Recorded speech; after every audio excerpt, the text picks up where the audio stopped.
Hello एबे तो मुई स्कूल रू आसली तो जाऊं बापा काना काना करूछन टिके देखबा काना करूछन का देखसी इबो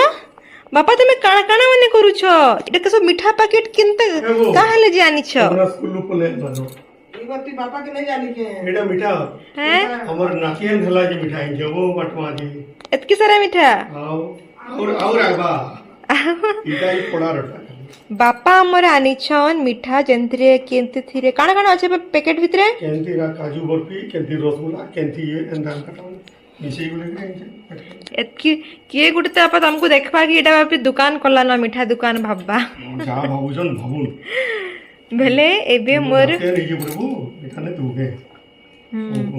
बापा के खुशी रे जानी छु नेलो ना देखा बापा एतकी खुशी जे नाते लगी तू जानी छु बापा केता खुशी सोजले जानी छु बापा दिल्ली चिनी तू बाहरलो बाहर छे देखले तो आपण माने देखो ना जी बापा एतकी सारा काहला जी आइनथली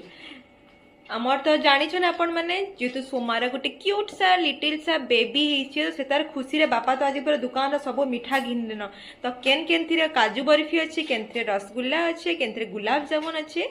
तो बापा और माँ एबे बाहरबे समस्तन को मिठा बांटबार लगी मते तो बहुत खुशी लागुछि आपण मन को काना लागुछि श्योर कमेंट रे कहबे बाय बाय आपण मन को वीडियो भल लागले लाइक शेयर सब्सक्राइब करबा लगी बिल्कुल भी नहीं भूलबे बाय बाय।